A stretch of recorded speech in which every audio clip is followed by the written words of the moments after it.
upon a time, there was a little girl, and her mom died, but it didn't really matter. I mean, of course, it always matters when your mother dies, but she was absolutely the apple of her father's eye. They were living together happily, but as time went on, as it often does, he met another woman, right? It's always the other woman. It's always the stepmother. And this story is exactly like that. Once that stepmother had won the heart of the father, she systematically began to isolate the father from his daughter. She had a daughter of her own, so she also had an evil stepsister. And things were, on the surface, really good, but whenever the chance would arise, whenever the stepmother could, she would always do these little acts of tyranny against the daughter, against the hero of our story. Now, the father was a merchant. He had to go away to do some business, and when he had done that, the stepmother knew that she had complete control of the little girl. She treated her own daughter like a princess, but as soon as that father was out of sight, she threw her stepdaughter into the shack next to the house and would not let her out and would not let her eat. And for a few days, that's how things went. The little girl was only allowed out to do chores around the house, to clean things up, to cut firewood, and then she was put back in the shed, and every night she was given just a little bit of bread to eat, not even any protein. Obviously, the little girl's going pretty hungry. She's on the verge of starvation, and she's thrown a piece of bread in. It's almost about to get moldy. And she knows this is the only thing that she's going to get to eat, so she starts to kind of chomp on it, nibble it a little bit, knowing that it's got to last the night, and she looks over and she sees this adorable little mouse looking at her. And the mouse looks as hungry as she does. And she gives the mouse the little crust left of the bread. And the mouse is thankful and can clearly say it, because this is a fairy tale. And he says, "No one ever treats me with kindness. I will help you through this ordeal. I know the things that are going on. I know what your stepmother is planning, and I will 100% help you through this." And the mouse kind of was prophetic, because the next morning, when the stepmother opened the cottage, she had this evil look in her eye. And she said, "I need you to go to my sister's house and get some thread and a needle." The little girl was baffled by this. She said, "There's clearly thread and needle in the house. Why do I have to go all the way to your sister's house to get it?" And the woman said, "I'm telling you, you need to do it. We're running out. She's going to provide it for you. Leave right now and start heading for my aunt's house. She's right down that path." And the little girl, kind of tears already beginning in her eye, starts to walk down the path, and the mouse has hopped into her pocket, and the mouse is whispering to her, and he says, "You don't want to go down that path. Her sister, Auntie, is actually really a Baba Yaga, the Baba Yaga. And she's got bad things planned for you if you end up at that cabin." But really, the little girl has nowhere else to go, so she starts to walk down the path. She's left her house and her little shed behind, and as she's walking, the mouse is continuing to whisper in her ear. "Pick up the things that I tell you to pick up," it says. "I will look after you. You've been more than kind to me when no one else has been kind." And so the mouse continues to whisper little things in her ear, keeping her company. And they stumble upon a bandana. And in that bandana is some bread and some meat. And the little girl's starving, and the mouse is like, "No, no, no, no, no. Don't touch it, don't touch it. Wrap it up, bring it with us. We're going to need this." And she said, "Okay." And so she brings the bandana along a little bit. And then all of a sudden she finds a bottle of oil for cooking. And she thinks, "Oh, I could get out a pan, I could put the meat in it." And the mouse says, "No, no, no, no, no. Don't do it, don't do it. Whatever you do, don't. We're going to need it for the Baba Yaga." So the little girl wraps it in the bandana, and she keeps on walking. They walk a little bit further, and then randomly, tied around a tree, they see some blue ribbon. And she's like, this would look absolutely beautiful in my hair. No, no, no, no, no, says the mouse. Put it in the bandana. Trust me, I got you back. She puts it in the bandana. She keeps on walking, and eventually she gets to the Baba Yaga's house. And the first thing she realizes is that her cabin is on chicken legs. And there's no door. So she's looking all around. She can't find a way in. She starts saying, Auntie, Auntie, Auntie, please, please, let me in. And all of a sudden, the chicken legs kind of get smaller. The house turns like this. There's a doorway. There's a stairway, and she goes up, and she sees her aunt for the first time. And she's actually horrified by what she's looking at. Big head, huge nose, teeth sharp. And the woman, the Baba Yaga, says, you need to go and do some, she's like, I'm here for some thread and a needle, She said, that's fine, but you need to do some yard work first, so go out into my yard. And she goes out into the Baba's yard, and the first thing she stumbles upon is this absolutely horrendous dog that's been on the backside, protecting the backside of the cabin, and the dog is barking furiously at it. And she looks down, she looks at the mouse, and the mouse nods, and she tosses the dog some bread. And the dog is absolutely chomping on the bread and kind of growling at her. And then she's looking for some firewood, and there's a birch tree. The birch tree is swinging wildly, almost like it's swinging at her. And she thinks, this would be absolutely beautiful. Like the leaves are all gone, all of these scraggly branches, and so she ties the blue ribbon around the branches of the tree, and immediately the swinging stops. But there's no wood. She can't find any. She's got to go off the property a little bit, so she crosses the creaking gate, and as she crosses the gate, it's totally creaky. And she's like, I know what will help this, and she takes out the oil, and she spreads the oil on the joints, and perfectly fine. So she finally finds the wood. She goes back to the cabin. She puts the wood on the fire, and there's the Baba Yaga sitting on a chair stroking a black cat. And the black cat's giving her these evil eyes, and she says, now, you must do all of the housework in the house. I am going to take a shower. And so she leaves to go take a shower, and the little girl's kind of wandering around the cabin, and she doesn't really know what to do, what to clean. She can't really find anything. And so she looks at the cat, and the cat looks like it's about to crawl, scratch her eyes out. And she remembers she has the meat, and she gives the meat to the cat, and the cat kind of gives this stunned look, as cats often do, and starts to eat the meat. And Auntie Baba Yaga comes back down, and she looks, and mysteriously all of the housework has been done. While she's been engaging the cat, the mouse has done all of the housework. And she's like, this is crazy. How could you have done this so quickly? That doesn't make any sense. And she's like, I have some things to do around my house. I've got to go work on a few of my spells. I need you to, start doing some of the knitting that needs done. Some of the fixing up of clothes. So here's the needle and the thread, but you can't have it until you do all the work. And so she starts to work, and she's needling all the thread. And the cat's now giving her this kind of sad look, like the cat knows what's coming. And the mouse says, we got to get out of here. She's actually getting a pot ready. She's going to be cooking you in it. We need to get out of here as fast as we can. She's like, but I'm trapped here. She has set up all this stuff to stop me, and I can't get out. And she's looking at the cat, and the cat's guarding the door. And so she takes 2 steps towards the door, and the cat actually looks out, takes out its paw, and opens up the door for her. And she's like, why are you letting me leave? She said, in all the years that I've been with Auntie Baba Yaga, she's never shown me any kindness. You have. You are free to go. But before you go, make sure you get a towel and a comb. The mouse will tell you what to do. So she grabs those things, she puts them in her now empty bandana, and she starts to go out the door.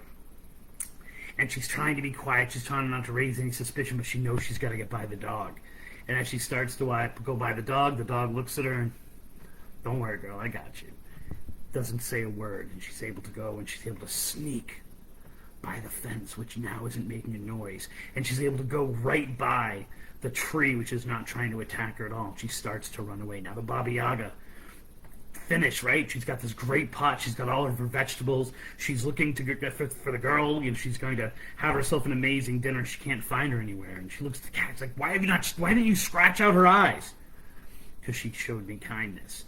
And she bursts out the door, and she notices the dog is just kind of sitting there looking at her, kind of doing a dog little laugh. Why didn't you stop her? You never showed me an ounce of kindness. She runs through the gate, noticing that it doesn't even squeak. She looks at the tree, and she's like, hey, tree, you were my last defense. Why didn't you help out? And she looks, and the tree is just sitting there staring at its beautiful blue ribbon, not even paying attention to anything else in the world. And that's when the Baba Yaga follows the trail. She hops on her little pistol and mortar, right? Takes off after her. And she's catching. And the mouse says, throw out the cloth. And so she throws out the towel, and as soon as the towel lands, it starts to expand and get wet, and expand and get wet, and expand and get wet. And before she knows it, there's a huge river in between her and the Baba Yaga. Now she's making time. She's allowed to get away. Only the Baba Yaga has her own towel, and she stops sopping it up until it becomes less and less and less. And then all the water's in the towel. She throws the towel, and now she's back on the hunt. Throw the comb, says the mouse. And the mouse is encouraging her, so she throws out the comb. The comb lands and becomes a huge forest, a new forest that the Baba Yaga cannot find her way through. The crazy thing is, though, by the time she's gotten back to the cabin, her father has returned. She tells her father the whole story. And he immediately kicks the woman out, and the little girl, and her father, and the mouse live happily ever after. I'm Christopher Balzano, and welcome to Tripping on Legends. Episode 141, The Unusual Suspects. That story that I just told you, that is going to be the centerpiece, kind of our guiding light for this kind of summer project that I've got going on. We've had plenty of summer trips. We had, 2017, we went to Indiana.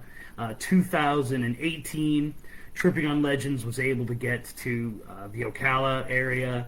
We went to Stetson, we went to Astor. Now, we are kind of returning to that same area here in 2026, 9 years later, to kind of continue this saga of what is going on in the Ocala National Forest. Now, if you listen to episode 140, I basically put forth this theory that the Ocala National Forest is some kind of liminal space, and that explains so much when it comes to things like the Ocala slip, when it comes to missing persons, when it comes to the things that work on supernatural paranormal energy finding its way, cults finding their way, unusual cryptids, and plenty of ghost stories becoming par from the course here in the Ocala.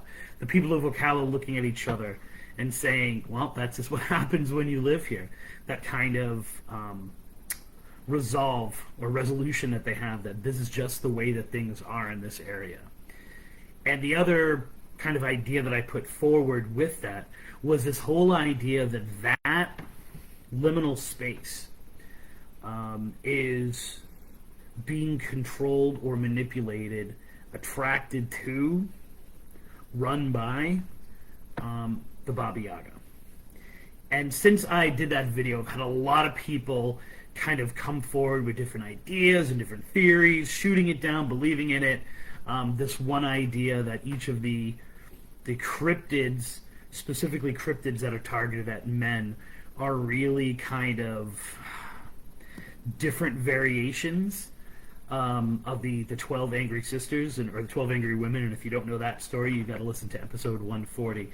But they're different variations of the Baba Yaga, or kind of the elements that created the Baba Yaga. So I had this idea that what I was going to do is I was going to take some of the rituals from some of the legends involved in the... Whoops, I have just realized one of my things is not in arm's reach. Some of the rituals and some of the elements that are in the Baba Yaga story, and I'm going to apply them... I don't have a co-host tonight, so this is going to be my co-host.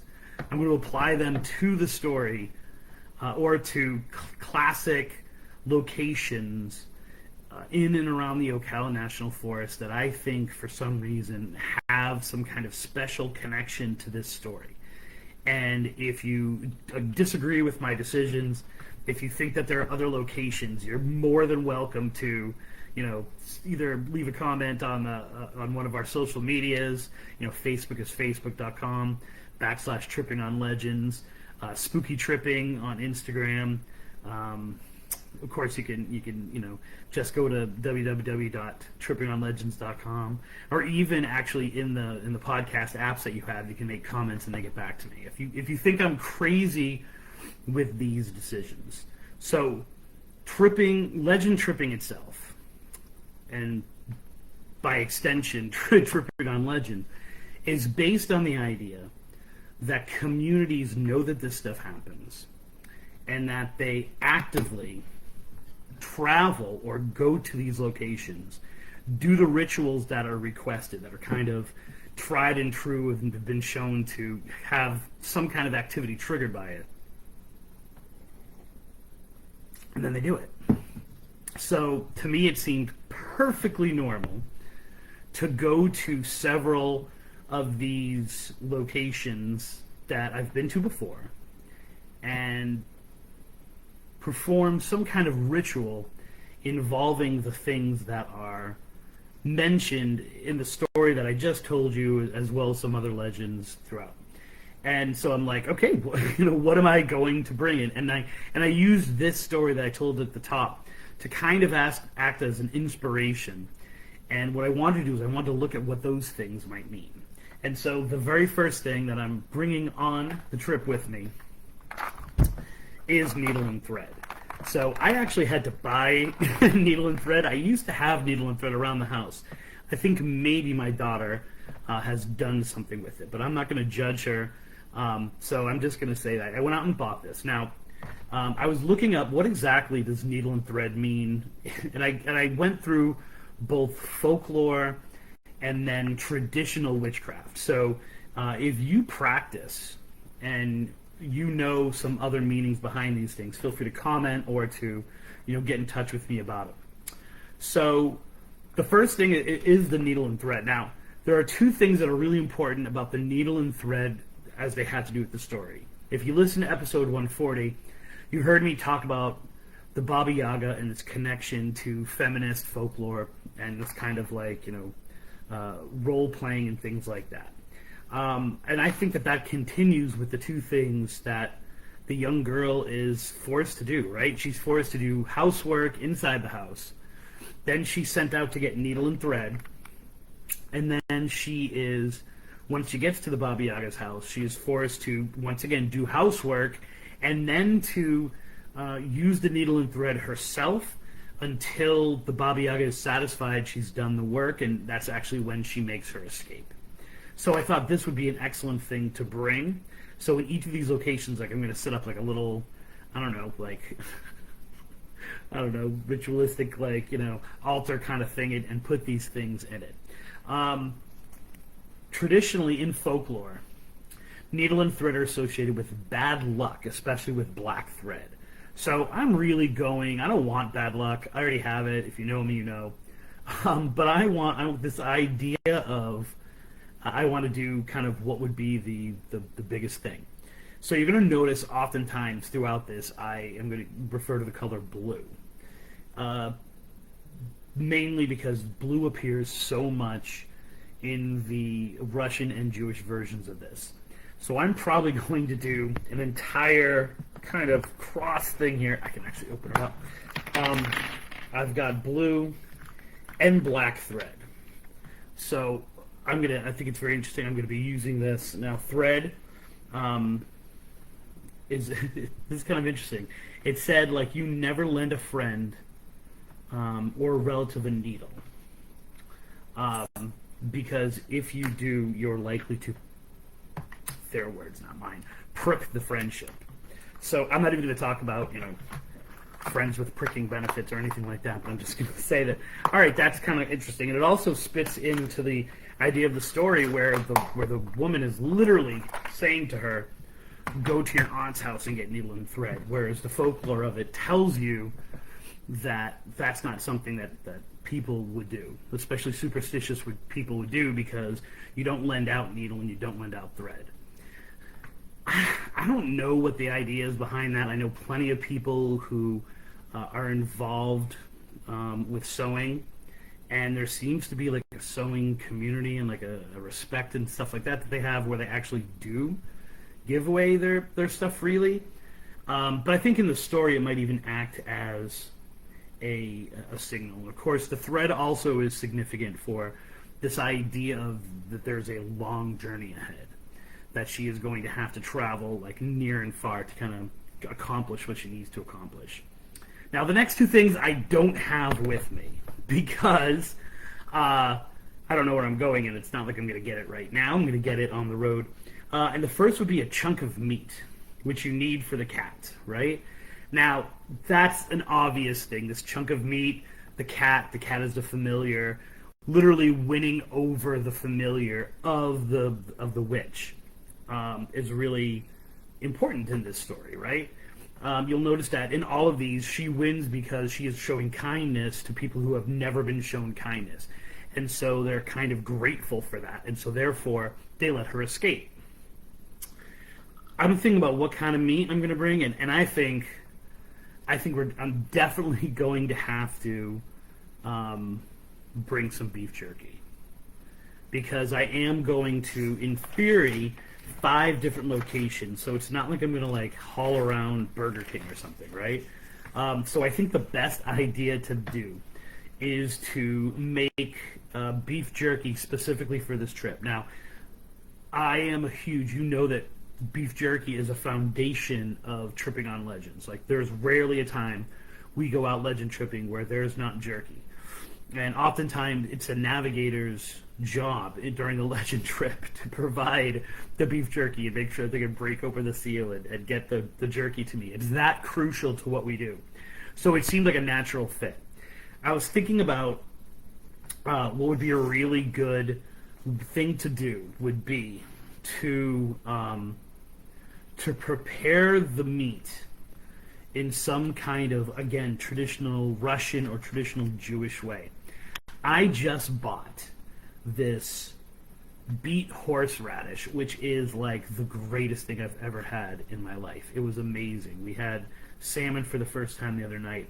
I'm thinking some kind of marinade that involves this kind of beet horseradish or beets of some kind, I think would be very appropriate and also taste really good.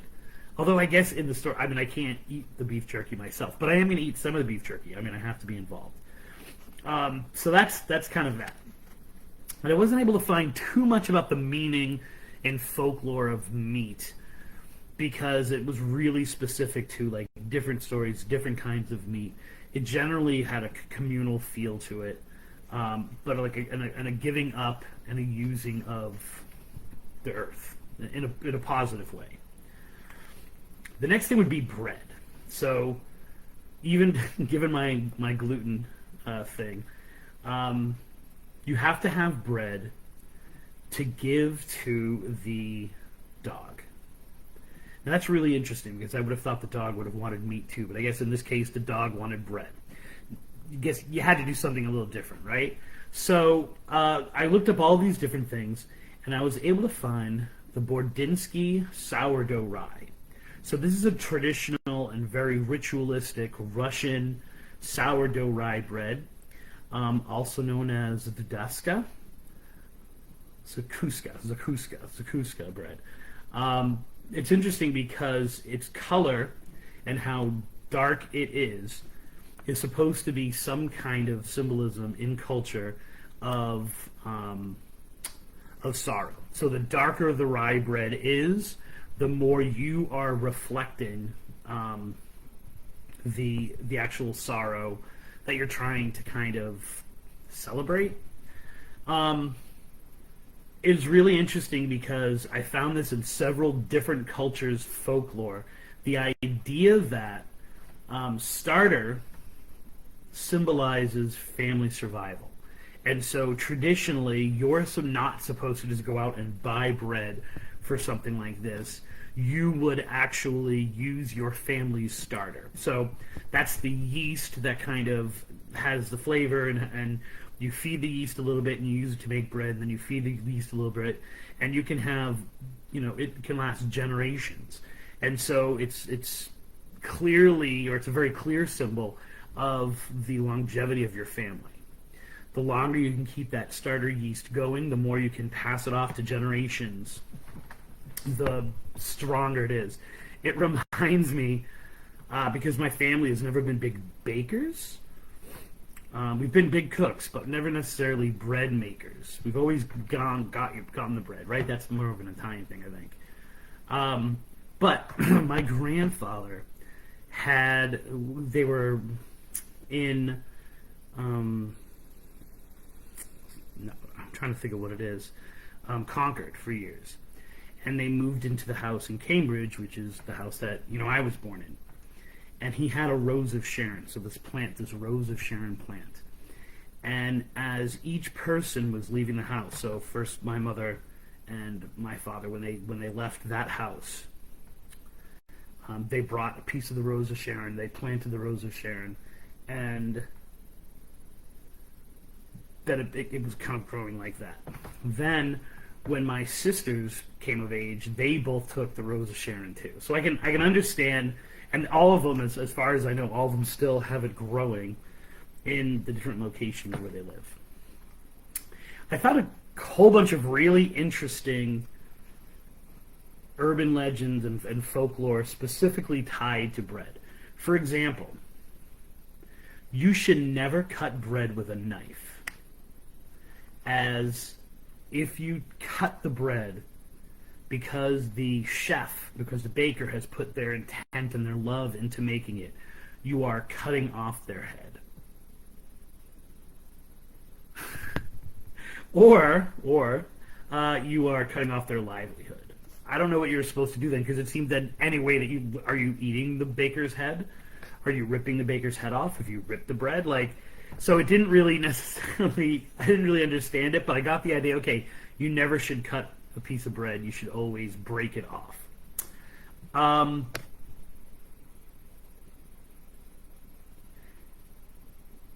If your bread does not rise, so if you make bread and it doesn't rise, it means that nearby, especially on the property, there is an undiscovered corpse. And it's your job. You'll never be able to make bread again unless you go out and you find the body and you find the soul that needs you. You put salt on the bread, and that's supposed to keep evil spirits away. So there's definitely been a connection made between bread and the protecting, which we all know salt is the universal protectorate anyway in all of this folklore. Putting salt on the bread, it's almost as if the baking of bread brings in kind of evil spirits, or brings by, a lot of these cultures talk about the devil or demons, but like a dark spirit comes in. You are never supposed to throw bread into a fire. I didn't know that. If you throw bread into a fire, it means that you are inviting the evil spirits to come and talk to you. It's almost like an invocation for them to come and spend time with you. You are offering yourself up to them, which is why it is considered almost like an evil conjuring spell to burn bread. So you're never supposed to burn your bread. So turn down all of your toasters. I don't want any of you to lose your souls. The next item on the list, which I do have, is now in many versions of the story. So this is a little trauma venting here. In the original version of the story, what they said was, instead of oil, you bring a ball of butter. Now, I have heard enough of the versions of the story, or read enough versions of the story, that I feel comfortable not bringing a ball of butter. That enough of them mention oil, that I am going to bring oil. Impractical to bring butter, right? 100%, like, going out, bringing butter, it's going to, like, that would just be a mess. But the other reason is, when I was bullied, when I was really picked on by my sister's friends, my middle sister's friends, they used to call me Butterball all the time. Balzano, overweight, they used to call me Butterball. And it permanently scarred me. I don't eat Butterball products, so there's no way I was going to bring a ball of butter out. But what I did find was this, which I just realized is 145 calories, which is a lot. This is Kubanoska sunflower oil. It's refined and deodorized. So this is from Russia, imported from Russia, sunflower oil. So I think this would be perfectly fine for the ritual. If you were following our social media, you saw that I actually I posted about this, and it was we made a stir fry, not stir fry, but fried rice the other night, and I had to use this, and it worked out really well. So I think this is perfectly fine. The Kubanachka,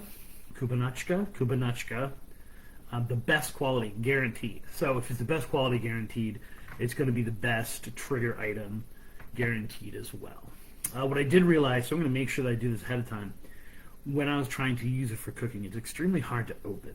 So I'm going to make sure that that seal is broken before I ever leave the house. So there's the oil. Now the oil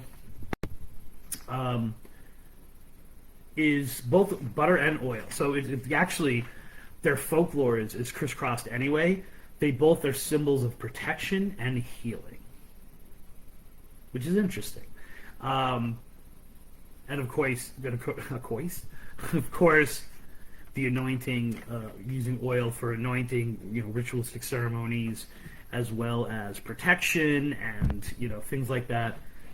I think is right on point with the rest of this. Okay, so of course I don't think I put it down here, but I've got my bandana. So in each of these, so I have these bandanas. It'll be the cornerstone of it. And I went with, it said bandana. I was going for kind of like a traditional babushka kind of looking bandana when I did this. And so I will be bringing these, so I have enough that for each of the locations. So I also have my bandana here. The next thing is the ribbon. So I got myself some blue ribbon. Because once again, blue is the color that's most often associated in these stories. So I've got my blue ribbon here, definitely tying it across the trees now. I'm supposed to look for both birch and do these rituals of both birch and oak trees. So what I'm really looking for is some place where birch and oak trees are hanging out with each other. Now I chose this ribbon. I wanted to get Russian ribbon. The problem was, when I did that, all I got was that little Olympic event or former Olympic event with the stick and the ribbon on it. And so I really couldn't find anything, nor did it seem as if it was a traditional, like, Russian product. And so I figured any kind of ribbon is going to be fine. I got this. It's nice, thick ribbon. The crazy thing is, in a hashtag Follow the Signs moment, this actually came late. It was supposed to come the other day. It was supposed to arrive. I think it was supposed to arrive on Thursday. Friday morning, my daughter specifically asked me for blue ribbon. She's like, do we have any blue ribbon anywhere? Didn't have it. It was crazy. Now, how many times in my life have I ever needed blue ribbon or called upon blue ribbon? Never in my life. So to actually have it on order and have it be late when all the other stuff arrived on time it was once again a sign that I had kind of chosen the right one. Um, I like the idea of these trees feeling pretty. The tree, I want to, of all of the things, the tree is the one force that the little girl gets involved with or interacts with that doesn't regularly say to her, doesn't say in the stories, thank you very much for this beautiful ribbon, it's amazing, I appreciate it. Instead, she's able to escape because of the vanity of the tree. The tree, which has been naked in the story, the tree is naked because it's lost all its leaves.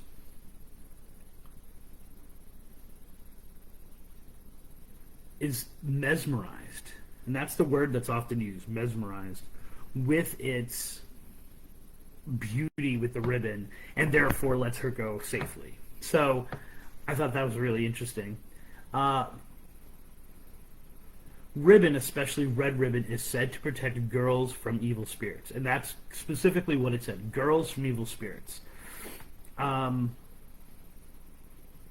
was interesting to me because, first of all, it was red, so I was thinking automatically Little Red Riding Hood. But the idea that ribbons are supposed to ward things away, supposed to keep things away, seemed kind of an unusual idea because, from my experience, ribbons are often used in binding spells. And so ribbon is tied as kind of a way to prevent people from doing things, but internally, right? Like, not to protect the thing that you're binding, but rather keep the thing that's being tied, right? Keep it secure and safe and allow it to not do things. And there's a very negative connotation to that. It's not as if they're keeping them safe in a nice tight space. It seems like, no, they're being prevented from doing what they want to do. And so to have that then be also a representation of protection, especially in the woods and especially for young girls, all of which are part of the story, seemed really odd to me. Then there was the other part of the ribbons.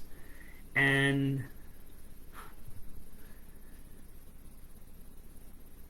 immediately, when I hear ribbons tied around trees in the woods, I hearken back to the Freetown State Forest. And one of the very first things that Alan Alls told me as I started to look into the cult activity in that area, which is ribbons are used to identify in a subtle way who is active, where you're supposed to go. There's like a whole series of codes that are very specific to different cults about ribbons tied around trees.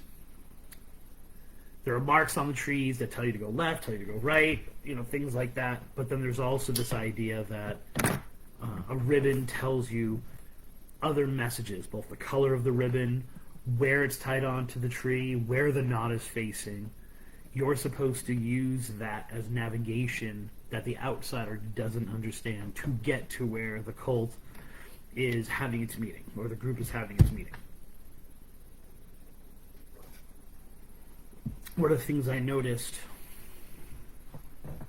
when I went to the Ocala were the same kind of ribbons. Now, keep in mind, woodwork, right? Like, people are out in the woods, trees are tagged for different things.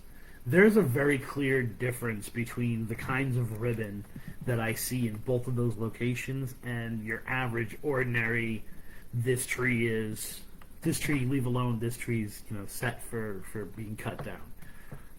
There's kind of an orange-red worker, color to the ribbons that you're supposed to just be using for, identification of the specific tree. These blend into that. Blue ribbon, black ribbon, white ribbon, they all mean different things, and they're all specific. So if I was in the woods and I belonged to a certain group, and I saw the ribbon, I would know enough that I was in someone else's territory, but I wouldn't know the inside scoop to know what exactly the location of it on the tree and where the knot was facing and all that kind of stuff meant. So I just knew I was tramping on someone else's ground. I wouldn't necessarily know who those people were.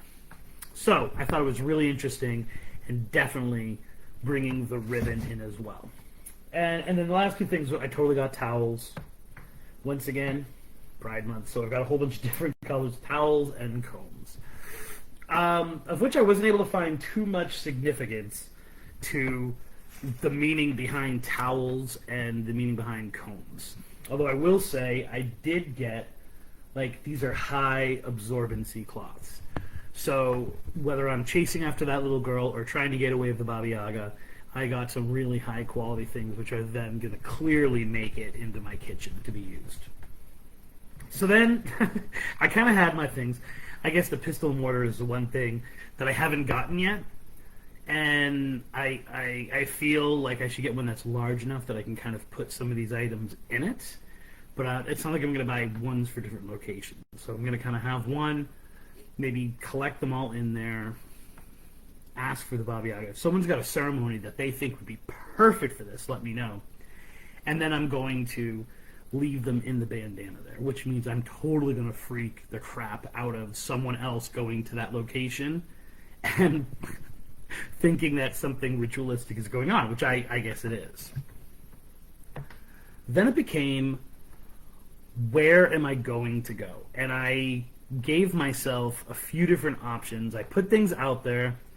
I also kind of did like a hashtag follow the signs kind of deal where I was waiting for the universe to kind of tell me which one of these locations would be perfect for going out and doing this ritual.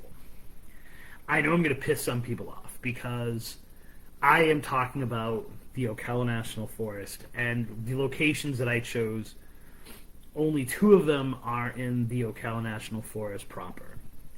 I've explained this before, I'm going to explain it again, that there are 3 different, to me, variations of the Ocala.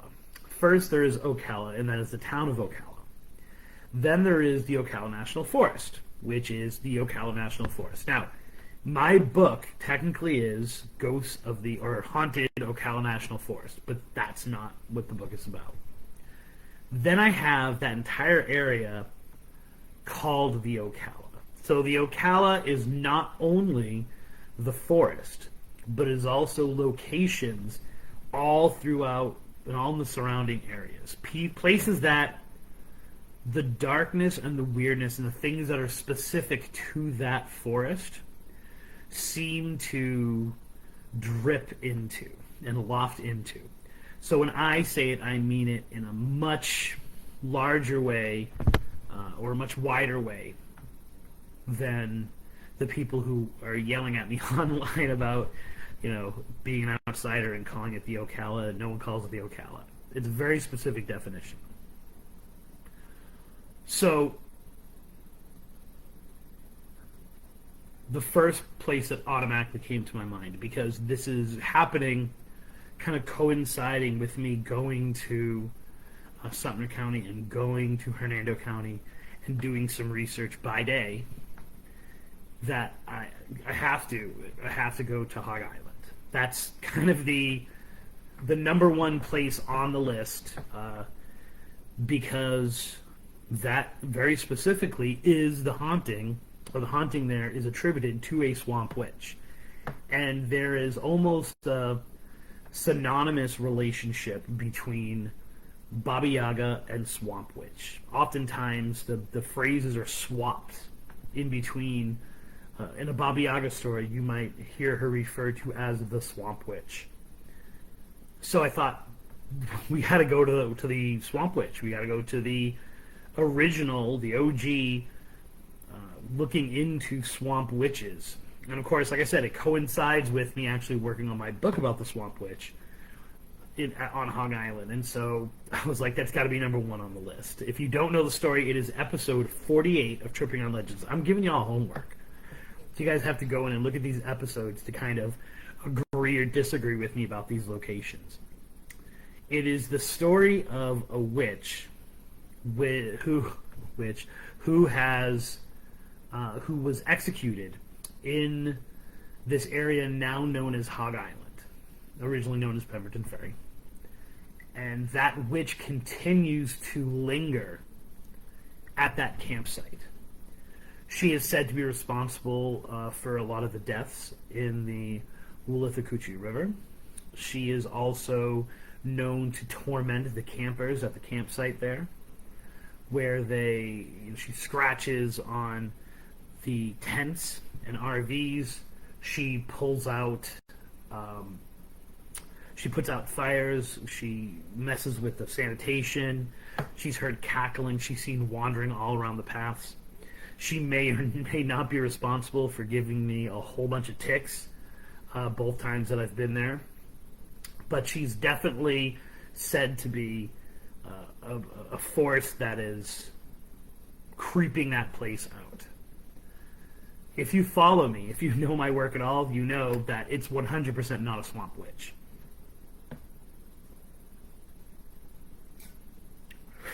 I've done enough research, and that's kind of the premise of the whole book. But I think at least the story exists. And therefore, especially given that there is active evil witches stories in that location, I thought that would be absolutely perfect for this little legend trip. The next place that I was planning on going is, and this one I can't do it alone, so someone's gonna have to come with me. Probably the most intimidating place I ever went to in the Ocala National Forest, and that is the bunker. If you have not listened to episode 73, Dark Bunker, Dark Man, I think it's called. Dark Man, Dark Bunker. It's called Road 77, near where Road 77 intersects with County Road 315. You can actually find it in the geocaching app. It is this rectangular bunker, which is probably maybe 8 feet tall, 9 feet tall, and then goes down into the ground from it. Deanna and I went back there years ago, and it is, you just know you're in the wrong place. You know you need to get in there, do what you need to do, and get out. And of course, we never went into the actual bunker because the entire thing was flooded out. You got the feeling that you were never coming out. Safety is first.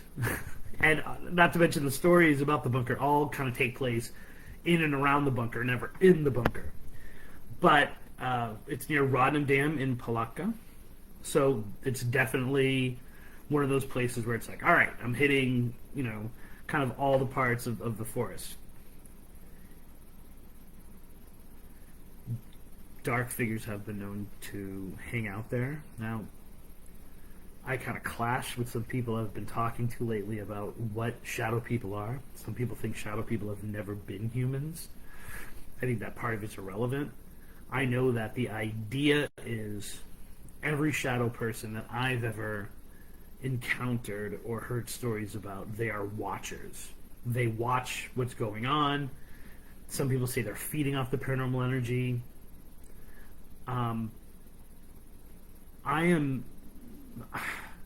The shadow people seem to be the paranormal activity in this place, right? There's no kind of other story that's really well known, and then the shadow people are, I think maybe horrific things happened in that bunker. There are all bunch of, and again, I'm going back to Freetown and bunkers and child murders and things like that. Rumors of child murders. I just say a very similar thing could happen. I try to identify what these bunkers were used for and what they're created for. I've never been able to get a really good answer on that. I know that people, when they go to travel to the bunker, have suffered time slips. They've suffered Ocala slip, meaning that the bunker is right there. They start to walk towards it, and they just never seem to get there, even though it's right there. I know that people have gone into the area where the bunker is, their GPS goes out. It's supposed to be right there. Their GPS goes out before they can find it. I think we spent an hour within 20 feet of where it was supposed to be, not being able to find it when we went out. Then people have seen these shadow people in and around the bunker, like on top, I should say, not inside, but like on top, just kind of hanging out, enjoying their day. Like, how are you today? I'm hanging out at the bunker. It's an extremely intimidating place, but it also seems a place of high energy that would be absolutely perfect for this kind of conjuring, this kind of triggering, to see if we can get the Baba Yaga to associate with us, to talk to us. So, boom, the bunker is in. The next one is, and I don't know why this came into my head, but I wanted to hang out with Oki. Not Tomoki, but Oki. And Oki is on Morrison Island in Astor. And I think I just love going back to Astor. It's been a while since I've been there. I'm constantly talking about how it's got to be the most haunted town in Florida. And so I wanted to go back to Morrison Island. That is episode 26, I believe, Kiss My Astor.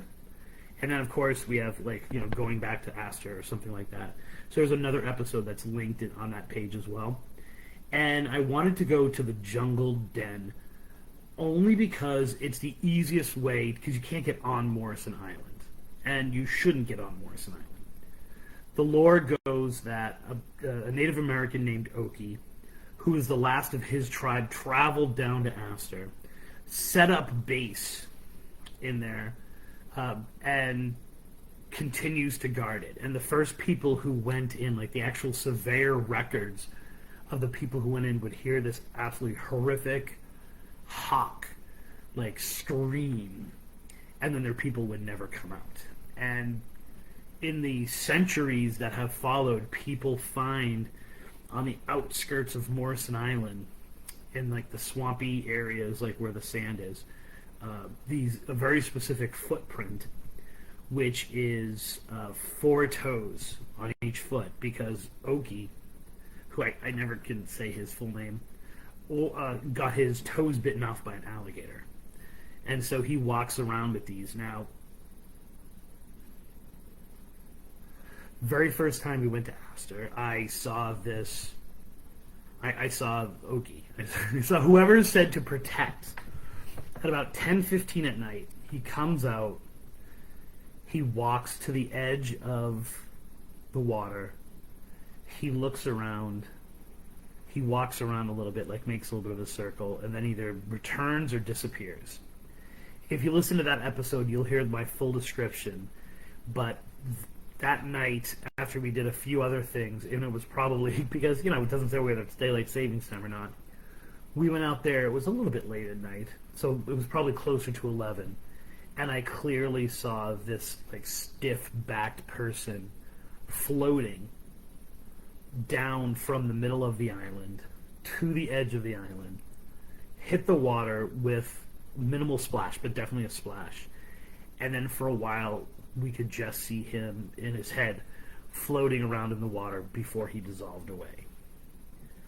Place, I think, is for a place that's supposed to be haunted, for a location that's supposed to be haunted every night, and everyone in town seems to know about it. I don't understand why more people haven't written about it. I don't understand why it's not one of the most well-known ghost stories in all of Florida. People keep talking about this one, that one, You know, I've heard so many Ashley's stories like the last 2 weeks, and I'm like, dude, there's a friggin' ghost that stands guard like every night. Now, I've heard that the Jungle Den has been closed, so that's going to be a little bit interesting. But the only reason why I was saying the Jungle Den is because you go through the Jungle Den to get to the dock, so you can get a clear vision of Morrison Island. So I'm either going to approach it from a different location, or I'm going to just kind of see if I have access to that dock. I would imagine what it means is that the actual hotel is closed, and Yelp has said it. There are different like Reddit threads that have said it as well, and different like local pages that have said it. So I'm going to try to contact my Astor connections, see what's up with it, see what's going on, and then kind of see if I can find a way around that one. And I don't know why I was drawn to that one, because it doesn't necessarily have many of the elements. But for some reason, there's something about the energy that is in Astor that I thought just fits this very well. And I thought if there was an entry point for this liminal space, that entry point could very well be Astor. So if you can think of another Astor location that would act as a good substitute for that, but Morrison Island has always fascinated me, so I thought that was a really good one.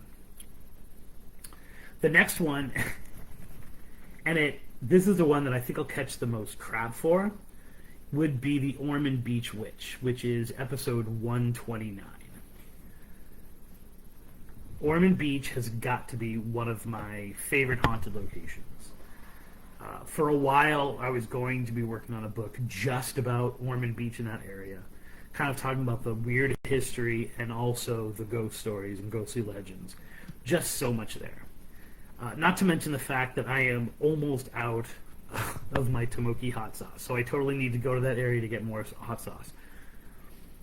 But the Ormond Beach Witch is a little bit of a different story, because if you know anything about the stories, and you can find a whole bunch of, you just go to my site and type in Ormond Beach, you'll see all the episodes we've done there.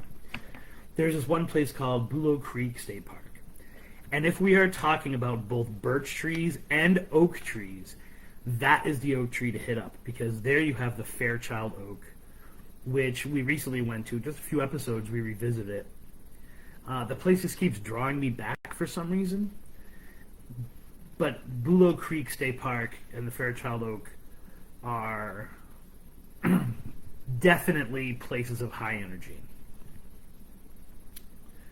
But behind that, there's this road which is called Old Witch Road.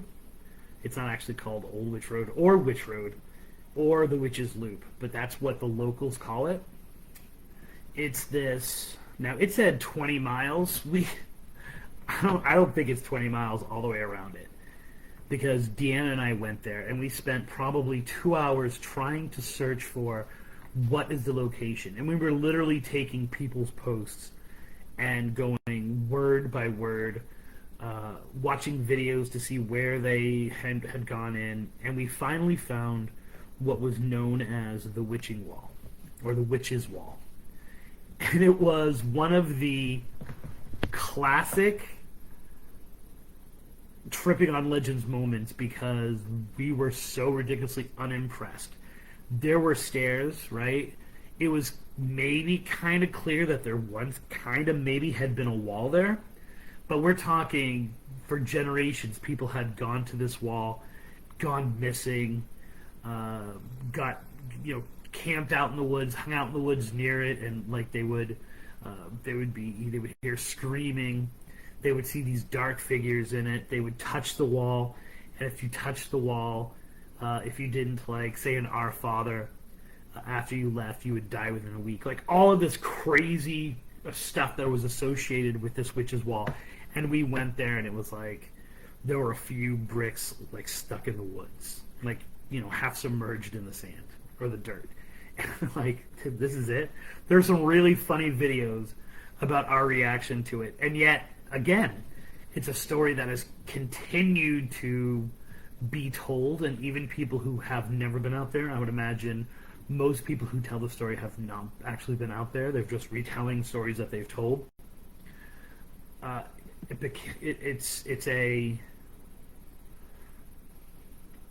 not ready to fully say that Ormond Beach is connected to the weirdness that is in the Ocala.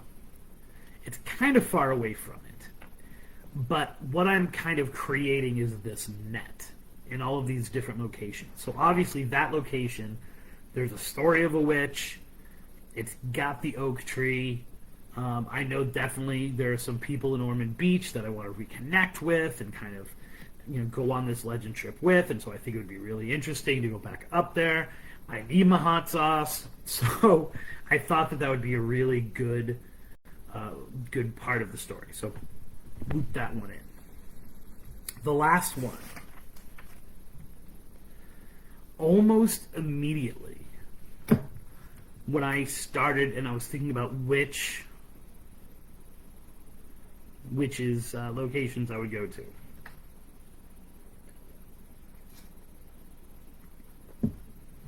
The very first one that came into my head, and so it had to for me and my Russian doll here have got to go to the Stewart homestead. I am not sure why I'm drawn here. Now, the obvious, and if you're looking for information about that, that would be episode 86. So in 1918, Ism and Sally Browning Stewart were murdered in their cabin, their shack essentially, in this place in Bushnell. Technically, I believe it was on the grounds of Pemberton Ferry. So again, it's part of my book. He was a horse farmer, and it was discovered that the killer was her nephew, Josh Browning.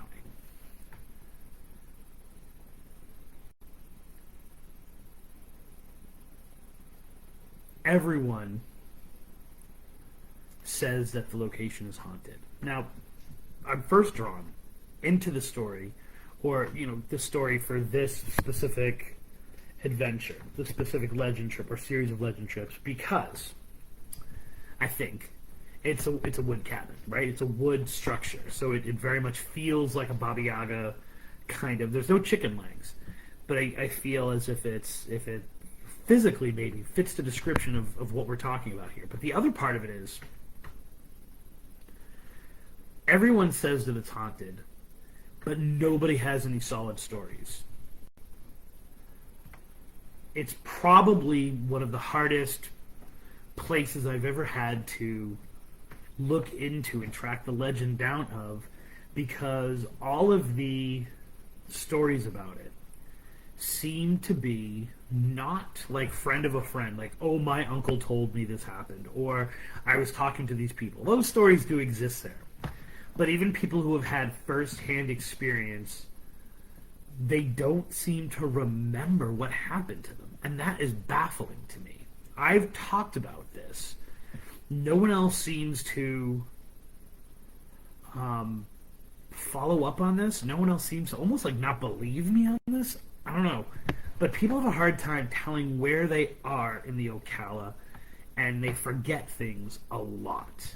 I see all these things about all these Ocala stories coming out, and I'm like, that's all well and good. I love, generate the stories. But so many of the people, it was almost as if they were struggling to remember trauma that they had buried or had become so common, or they were suffering from some kind of Ocala amnesia, that I would say to them, well, give me the details, and they would struggle. It sometimes took me talking to them 2 or 3 times for them to remember details. So they'd contact me afterwards, after it rolled around their head, almost as if it was coming to the surface. But the other thing I would always say to them is, well, where were you? And they didn't know what town they were in, or they didn't know. And that was okay. I mean, that is what, it's when you're in the woods, if you're in the woods proper, you're actually in the Ocala National Forest, it's hard to maybe know what town you've just crossed into. But I would say to them, well, were you east, west, north, or south? And they would have a hard time telling me that. And I think that that's a very common thing. And I also think it's one of those things you should know where you are. Like, you're in the woods, there's an east side, a west side, there's north, there's south. Sometimes they can say, I was near this. So, for example, in the bunker, they can say, I was near Rodnam Dam. Someone suggested that I follow up, or I try to find the sinkholes that were mentioned in one of the stories, and it was common for spirit animals, and that seemed really like a really good idea. Except for the person who told me that story has no idea where they actually were. I followed up with them 2 or 3 times trying to figure out the location of that actual sinkhole.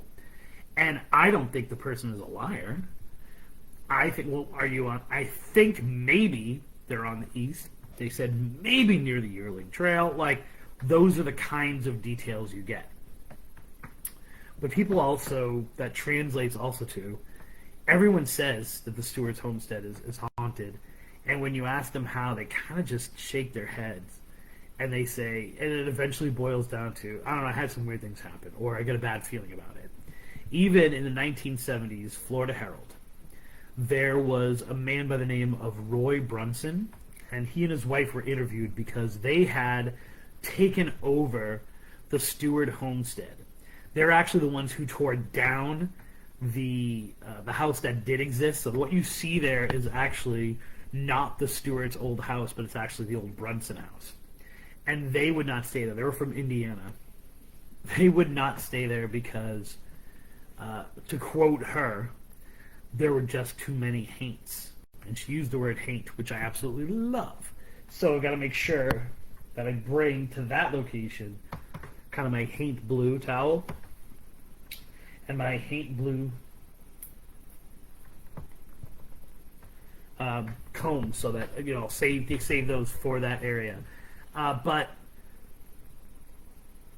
there was nothing specific. She just said everyone knew that it was haunted. And so I think that kind of Ocala amnesia, mixed with the fact that it is a house, that it is a wooden house in the woods, mixed with the fact that I feel like I went there, but I never really observed its energy. And I never really followed up with people on what their other experiences had been. I found that it was an amazing kind of final point, the fifth pin of this kind of legend trip in this journey. So that's my itinerary. That's my agenda. That's where I plan to go. I don't know in what order I'm going to go in. I don't know when exactly I'm going to go.